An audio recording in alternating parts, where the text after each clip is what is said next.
Sejam bem-vindos, este é O Tema é Direito, um programa do curso de Direito do Centro Universitário Franciscano. Mande as suas sugestões de pauta para direito@unifra.br, que na medida do possível nós atenderemos sua solicitação. Confesso que temos recebido vários e-mails na nossa caixa postal e as pessoas têm nos sugerido, diversos convidados para falar sobre diversas áreas do direito e temos realizado boas conversas aqui. Creio que hoje não vai ser diferente, não, Radamés? Seja bem-vindo, convidei o Radamés Comaceto para participar aqui, para falar sobre terceirização, sobre direito do trabalho. Como disse, seja bem-vindo, Radamés. Obrigado, professor. Para mim é um prazer sempre retornar à instituição onde eu sempre sou muito bem tratado e é um prazer. Faço votos de poder retornar no programa. Sempre. Radamés, o direito do trabalho é um direito tradicional, né? Na verdade, não tão tradicional. É um direito mais relacionado com uma perspectiva social de direito.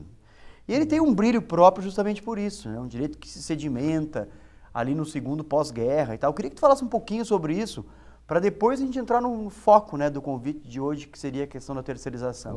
Claro. Importante, professor. Bem colocado. Como o senhor mesmo falou, o direito do trabalho nasceu exatamente como uma forma de intervenção do Estado para regular uma situação que havia entre particulares. Chegou um momento que o Estado viu a necessidade de intervir para preservar, então, direitos sociais, garantias fundamentais daqueles que são o polo vulnerável dessa condição, que é o trabalhador. E no decorrer dos anos foi se adquirindo direitos através de lutas de classe, até que se tem, no Brasil, no caso, conquistou-se a CLT e demais direitos, inclusive na esfera constitucional, professor? Sim. Na verdade, o direito do trabalho, a meu ver, ele é um exemplo privilegiado no mundo jurídico para a gente entender uma relação que é direta entre direito e política, uma relação muito próxima. Com certeza. Eu não estou dizendo com isso que as decisões devem ser justificadas por interesses políticos, não é isso que eu estou dizendo. Eu estou dizendo que existe uma relação muito próxima na evolução do direito com a evolução do Estado, com a evolução política. E o direito do trabalho é uma prova disso, porque quando se estava à luz, por exemplo, de um Estado liberal, de um Estado absenteísta, não havia preocupações com o trabalhador. Essas preocupações elas assumem um outro viés justamente a partir ali do final da Segunda Guerra Mundial, onde começamos a trabalhar com direito de segunda geração, com direito do trabalho, então, previdenciário, etc. Exatamente.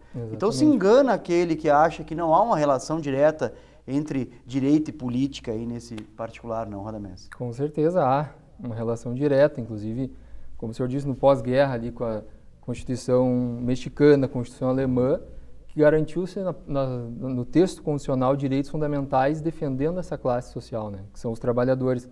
E não tem como desatrelar uma condição econômica, política com a condição do trabalhador.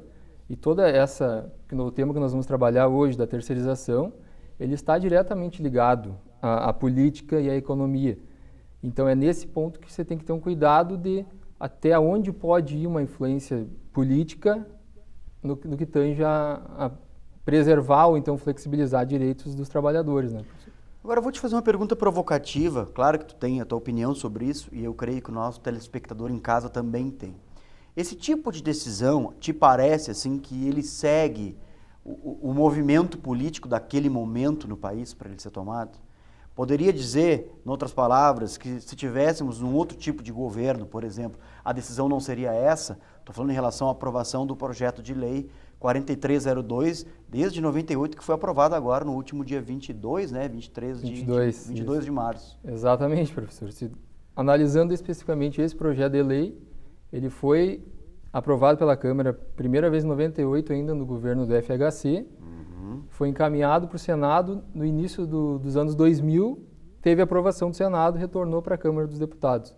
E desde então, daí se for fazer uma análise sem tomar um partido político algum, Sim. Mas durante todo o governo, depois do Lula, da Dilma, e nesse momento ele volta à tona, por isso que aqueles que criticam o projeto já se levantam no sentido de que seria um projeto que já nasceu morto, porque é um projeto de 98, o qual nesse momento foi aprovado, sendo que tramita no Senado um projeto mais recente, que foi de 2015, que entrou no Senado, o qual já versa também sobre a terceirização, porém preservando algumas garantias maiores dos trabalhadores, ainda que uma terceirização também para uma atividade fim, como nós vamos falar agora na sequência, professor. Nós temos 2 projetos, então. Um que acabou de ser aprovado pela Câmara e ainda tem que ir para o Senado, né? Esse de 1998, que é o que gerou toda essa comoção nacional aí, né? E o pessoal do mundo jurídico e do mundo extrajurídico só fala nisso. E nós temos um outro projeto, então, que tramita no Senado desde 2015, é isso? Isso. Que não deve ter passado pela Câmara ainda, então, né? O projeto que foi aprovado agora, dia 22, na verdade, ele já está para a sanção do presidente. Não, eu te pergunto do Senado. O do Senado, agora ele retorna, no momento que for, até o relator é o senador gaúcho, o Paulo Paim. Sim. Ele é o relator, no momento que tiver aprovação, retorna para a Câmara. Um projeto mais benéfico esse. Um pouco mais benéfico que o que foi aprovado recentemente agora.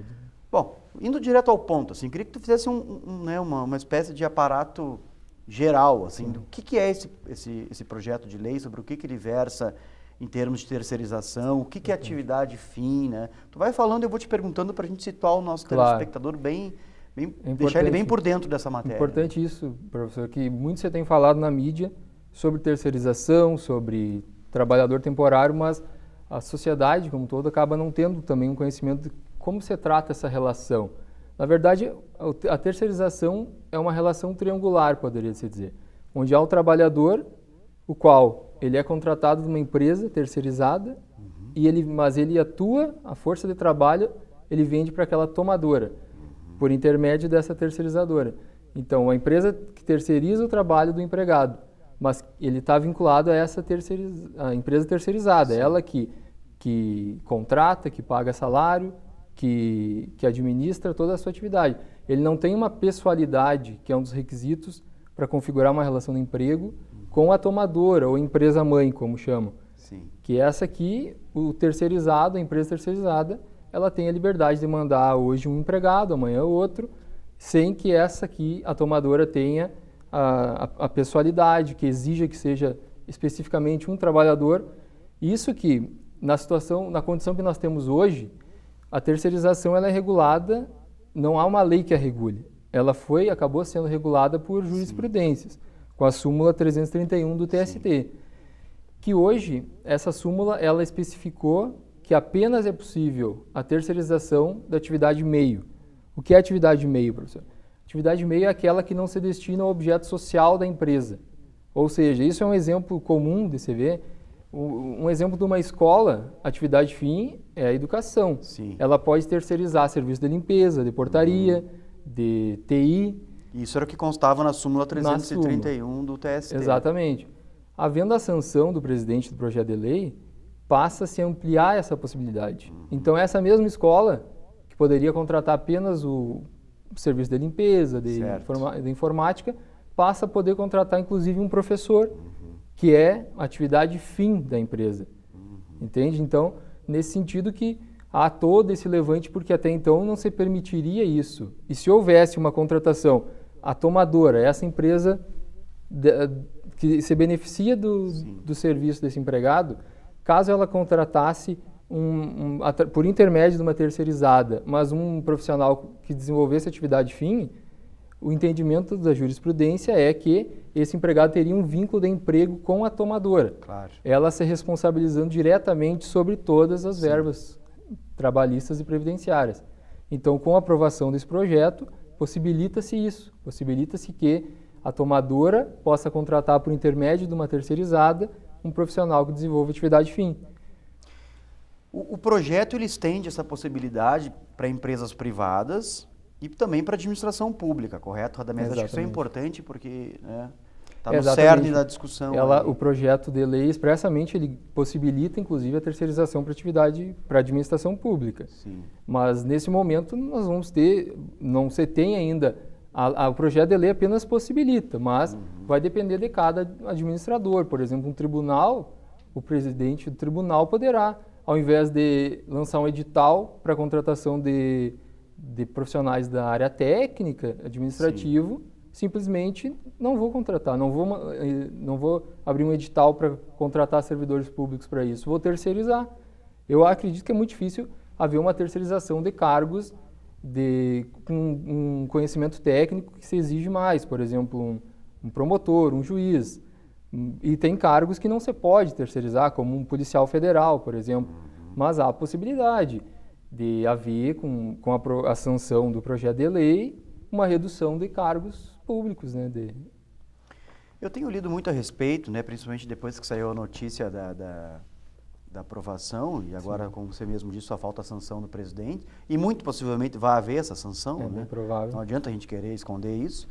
Mas, assim, as pessoas estão dizendo, os especialistas, grandes especialistas da área de direito do trabalho no Brasil, alguns deles estão dizendo que a CLT foi rasgada, ou que o direito do trabalho acaba depois da sanção desse projeto. Tu coaduna desse entendimento ou é um exagero falar exatamente isso? Não, na verdade, professor, eu entendo que esse projeto de lei, ele sim veio no sentido de ele não vai beneficiar o trabalhador. Infelizmente, ele vai beneficiar o empregador, a economia indiretamente, talvez, mas o empregado ele não vai se beneficiar com esse projeto. Porém, a questão que você levantou, rasgou a CLT, vai deixar de ter direitos, na verdade não, o projeto ele não retira direitos dos trabalhadores, a CLT mantém-se íntegra, a Constituição mantém-se íntegra, porém a repercussão que isso pode gerar na situação de fato, sim, pode acabar prejudicando um trabalhador no seguinte sentido, por exemplo, posso dar um exemplo. Havendo a sanção desse projeto de lei, uma empresa que um exemplo, tem 10 empregados, ela pode, uma primeira situação, manter os 10 empregados registrados diretamente a ela. Ela pode simplesmente demitir esses 10 empregados, paga os direitos trabalhistas, guia da FGTS, seguro-desemprego, e recontrata através de uma empresa terceirizada. Certo. Eles passam a exercer a mesma função que eles exerciam, mas por intermédio de uma terceirizada. Sim. Ou então, pior, uma situação que mantém-se a sua ilegalidade, porém pode haver uma facilitação, que é o quê? Essa mesma empresa demite os 10 empregados e orienta eles, vocês querem ser recontratados por mim? Então, tornem-se microempreendedores individuais, eu recontrato vocês como prestador de serviço, vocês emitem nota, mas claro que se comprovado que esse prestador de serviço tem uma pessoalidade, uma habitualidade, uma subordinação, preenche os requisitos para reconhecer um vínculo de emprego conforme o artigo 2º e 3º da CLT. Então, eu acredito que o entendimento que o judiciário trabalhista vai manter é que numa situação dessas, considera-se uma relação de emprego e não de uma prestação de serviço. Mas, sem dúvida, uma outra situação, esse empregado que retorna à empresa como terceirizado, certamente ele não vai retornar à empresa com o mesmo salário que ele tinha. Claro. Pela própria lógica, se a empresa tem sim. que pagar a terceirizada. E uma outra situação, professor, que pode muito acontecer e que vai gerar um prejuízo para o trabalhador, é que numa mesma empresa pode haver 2 profissionais que exerçam a mesma função, um contratado pela tomadora e o outro terceirizado que vai receber um salário inferior, e porque o projeto de lei ele faculta essa empresa terceirizada, a tomadora, a garantir benefícios como plano de saúde, direito ao refeitório. Então, daqui a pouco vai ter 2 empregados exercendo a mesma função, mas um tem plano de saúde, o terceirizado não. Um recebe um salário e o terceirizado um inferior. É muito possivelmente que haja supressão de direito trabalhista aí, não é? Esse é um tema interessantíssimo. Com certeza. A gente precisa fazer um intervalinho e já a gente retoma desse ponto. Pode ser, Radamés? Pode ser, sim. Então fique conosco, não saia daí, nós já retornamos, é super rápido.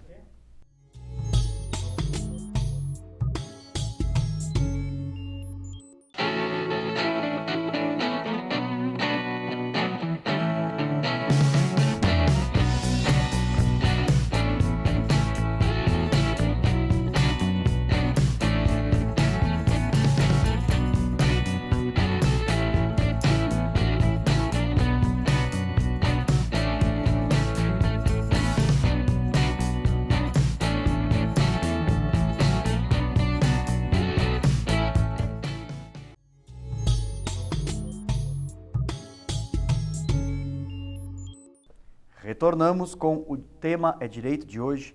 Este é um programa do curso de Direito do Centro Universitário Franciscano. Mande as suas sugestões de pauta para direito@unifra.br, que, como disse na abertura do programa, na medida do possível, atenderemos a sua solicitação e temos atendido. Prova disso é o Radamés, que vem hoje aqui falar sobre terceirização. Que tema interessante esse, não, Radamés? Um tema que tem relação, claro que vai ter uma relação prática, que é o mais importante, aí logo nós vamos ver o impacto disso, né? Economicamente falando ainda, mas tem uma discussão política muito forte por trás desse tema, né? Claro que os defensores de uma perspectiva mais socializadora do direito vão ser os principais críticos da aprovação desse projeto. Mas eu te perguntaria uma outra coisa, aí, retomando o raciocínio do bloco anterior. Esse projeto ele também altera as relações de contrato temporário, né? Os vínculos, as relações do trabalhador temporário. Eu queria que tu explicasse para o nosso telespectador quem é esse trabalhador, né? Que direitos ele deixa de ter por ser denominado trabalhador temporário. Bom, como o senhor disse, o projeto de lei, além de possibilitar essas alterações, ou na verdade regular a terceirização, ele também altera artigos da lei que regulamenta o trabalho temporário. O trabalho temporário é a possibilidade de uma empresa contratar um determinado trabalhador por um prazo determinado, o qual pode desenvolver atividade fim. Então, essa alteração que teve da terceirização, já existia a possibilidade do empregador de uma empresa, através de uma agência de trabalhador temporário, contratar um trabalhador para desenvolver uma atividade fim dentro da empresa, mas por um prazo determinado. A lei até então, ela possibilitava contratos de 3 meses, prorrogável por mais 3 meses. Com o projeto de lei, se estendeu esse prazo, passou a um contrato de 6 meses, prorrogável por mais 3 meses. Então, é possível ter um contrato de 9 meses de trabalho temporário. Mas, claro, que não basta simplesmente a empresa, vou pegar um trabalhador temporário. Não, a lei possibilita essa possibilidade de contratação de trabalhador temporário naquelas situações excepcionais, como acontece frequentemente em final do ano, que as empresas necessitam de uma demanda maior, ou então para substituir um empregado que está em auxílio-doença, licença maternidade, é possível fazer a contratação. Mas em termos de direitos, assim, eu queria que tu explicasse, né? O que o trabalhador temporário não tem em comparação com o que não é temporário? O trabalhador temporário, por ser tratado um contrato com prazo determinado, ele não tem aviso prévio e multa de 40% sobre o FGTS, porque são benefícios que garantem ao empregado na situação de que ele se vê desempregado, né? Sim. Entendeu? Como se trata de um contrato por prazo determinado, ele não tem esses direitos. Aqueles que defendem tanto a terceirização quanto o trabalho temporário, eles defendem no seguinte sentido, eles dizem que esse trabalhador, se contratado diretamente para a empresa tem uma demanda. Por exemplo, uma construtora tem uma demanda de pintor. Ela necessita daquele pintor por alguns meses, até ele terminar de fazer o serviço. Aí o que eles defendem? Eles dizem, eu iria contratar esse empregado, ele trabalharia na minha empresa 4, 5 meses, depois eu demitiria, ele estaria na rua.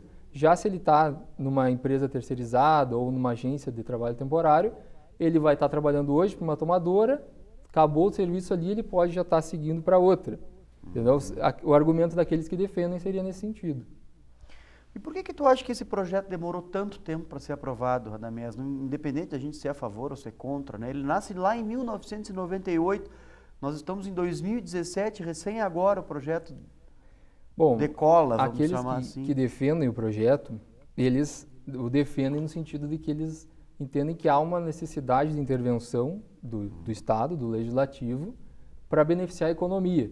Que o Brasil, então, vive uma crise econômica e necessita haver alterações na legislação que beneficie a economia. Aqueles que defendem dizem o seguinte, o Brasil é um dos poucos países, se não o único, que há uma distinção entre atividade meio e atividade fim, em que é possível a terceirização. Eles alegam que com a regulamentação da terceirização, você estará gerando uma segurança jurídica, pois hoje teria uma divergência quanto quem teria a responsabilidade, se o tomador ou o terceirizado. Em relação a isso, até é importante, que eu acabei não colocando no início, que é um dos pontos também que pode gerar um prejuízo para o trabalhador, porque o projeto de lei expressamente define que a responsabilidade por eventuais direitos trabalhistas que deixaram de cumprir é da terceirizada. A tomadora, a empresa-mãe, ela só vai ser acionada caso a terceirizada não tenha bens ou dinheiro, patrimônio suficiente. É o que o projeto denominou de responsabilização subsidiária, correto? Subsidiária. É interessante eu explicar isso até num caso prático, né? havendo a quebra da empresa terceirizada, por exemplo. Perfeito. Nós podemos trazer a seguinte situação. O exemplo que eu dei lá da escola. Tal profissional, o professor, na atividade fim, ele é vinculado à terceirizada. É ela que paga o salário, é ela que gere a sua atuação. Mas, por uma eventualidade, essa terceirizada deixa de pagar salário, demite o empregado e não paga as verbas rescisórias. Ele vai para a justiça e ganha o direito. Ele tem o direito reconhecido a receber essas verbas rescisórias. Mas aí a quem que ele pode exigir o pagamento? Primeiro, conforme esse projeto de lei, ele vai ter que esgotar todas as possibilidades de buscar da terceirizada para só então poder atingir o patrimônio da tomadora. Sim. Ainda que a súmula 331 ela já evidenciasse essa situação. Ela entende, da mesma forma ela regula que a tomadora do serviço vai responder subsidiariamente. Porém, na hipótese de haver o reconhecimento de uma terceirização ilegal, ou então um acidente de trabalho, por exemplo, ela vai ser acionada solidariamente. Sim. E já esse projeto que tramita no Senado, ele, pelo contrário, lá ele traz a previsão de que a tomadora responde solidariamente com as verbas trabalhistas.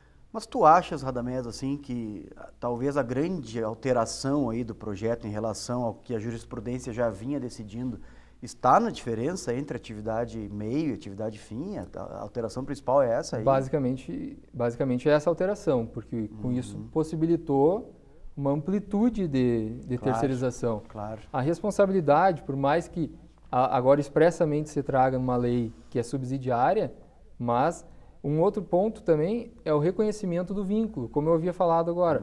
Se houver o preenchimento dos requisitos do artigo 2º e 3º da CLT, mesmo que fosse uma atividade meio, por exemplo, Sim. se o terceirizado tivesse pessoalidade, habitualidade, subordinação com a empresa tomadora, ele poderia reconhecer um vínculo de emprego direto com ela e ela responder solidariamente. Agora não, se o projeto de lei for sancionado, tem expressamente a previsão de que o terceirizado não haverá vínculo com a tomadora. Então, expressamente a lei traz que não haverá vínculo, então, aqueles que são críticos a esse projeto entendem que é inconstitucional, porque no momento que uma lei vai estar dizendo que, se mesmo tem os requisitos de fato, não poderá reconhecer um vínculo de emprego. Para você que está ligando a televisão agora, estamos falando do projeto que institui a terceirização do Brasil, né? Na verdade já havia isso. Não em termos de lei, havia um entendimento jurisprudencial anterior. E o Radamés no primeiro bloco, Radamés Comazeto, advogado, mestre em Direito pela Universidade Federal de Santa Maria, né, tem excelência para falar nesse tempo, trabalha com isso toda hora, não, Radamés? Mas você fez uma explicação muito inteligente no primeiro bloco do programa, e vocês podem assistir isso de novo pelo canal do YouTube, né, selecionando lá TV Unifra, o tema é Direito, porque esse programa é reprisado lá quantas vezes você quiser. Mas falávamos também, e por isso que eu estou retomando esse assunto, falávamos no primeiro bloco sobre a possibilidade de terceirização na administração pública, né? Como tu vê a potencialidade disso? Assim? Acho que esse é um tema que preocupa um monte de gente. Também preocupa quem se prepara para fazer concurso público. Daqui a um pouco vai achar que não haverá mais concurso público, porque todas as atividades fim, ou a grande parte, né, serão terceirizadas. Que impacto tu vê nessa área aí? Desse projeto, Radamés? Bom, professor, é uma questão que realmente nós vamos ter que aguardar para saber de fato como vai proceder a administração pública. Eu acredito que cargos que exigem um intelectual maior, cargos técnicos, mantenha-se, mas já cargos de administração nível médio, por exemplo, há um grande risco de sim haver uma terceirização em massa dessas atividades, ainda que vai depender de cada gestor, de cada presidente de tribunal, por exemplo, aceitar ou não uma terceirização. Existem cargos que talvez sejam mais propícios para esse tipo de ocorrência. Com certeza. Né? Os técnicos, os cargos Exato. de nível médio, talvez. Porque se falar em terceirização, né, de profissões jurídicas, da magistratura, Ministério Público, Advocacia Geral da União, não se imagina esse tipo de possibilidade. Ainda que a lei não faça vedação nenhuma em relação a elas, né? Exato. Daí cada cargo poderá ter as vedações próprias, né? Como eu dei o exemplo do policial, não tem a possibilidade de se pensar um policial terceirizado, porque ele é investido daquela condição de policial. Mas, enfim, é uma situação que nós vamos ter que aguardar para ver futuramente. E assim, para concluir, Radamés, ao fim e ao cabo, na tua percepção, tu achas que realmente assim, há uma supressão dos direitos dos trabalhadores por ocasião da aprovação desse projeto, ou está se cometendo um certo exagero nessa questão? O que tu pensa sobre isso? Bom, professor, eu entendo que realmente isso venha a prejudicar o trabalhador. Inevitavelmente vai acabar gerando uma situação de déficit salarial, de benefícios, ainda que entenda-se que há uma necessidade de se buscar alternativas, então, para fomentar a economia, mas eu penso que fomentar a economia não se pode vir no mesmo sentido de, para fomentar a economia, eu necessite suprir direitos dos trabalhadores, que são direitos fundamentais. Aquele trabalhador, ele está ali, dia a dia, para levar o salário para benefício da sua família. Diferentemente, assim como o empregador necessita da mão de obra para beneficiar a sua própria empresa, fomentar a economia, aquele cara que está lá trabalhando, ele necessita do salário para comer. Então, eu entendo que é necessário se repensar situações para fomentar a economia. O Brasil vive uma crise, mas para isso não pode se deixar margem para suprir direitos dos trabalhadores. E sem contar o fato de que nós não podemos renunciar à história, né? Nós não Exatamente. podemos esquecer, em momento algum, a dificuldade, a luta de classe que foi conquistarmos tantos direitos em prol do trabalhador, que é quem realmente toca o Brasil para frente. Exato, professor. Como nós falamos no início do programa, o direito do trabalho nasceu a partir de lutas de classe. E no momento que você vê em flexibilizar direitos, se está flexibilizando uma história de trabalhadores que lutaram para conseguir conquistar esses direitos. Radamés, eu queria agradecer profundamente a tua presença aqui no programa. Acho que agradeço. Foi muito esclarecedora essa conversa. Realmente, quem puder assistir de novo lá no canal do YouTube, na TV Unifra, no YouTube, sinta-se à vontade, assista quantas vezes quiser, porque realmente assim foi muito esclarecedor. Então, muito obrigado, e as portas da TV estão sempre abertas para ti. Obrigado, professor. Pretendo voltar sim. Obrigado pela sua audiência e fique conectado, fique ligado nos próximos programas da TV Unifra. Grande abraço e até a próxima.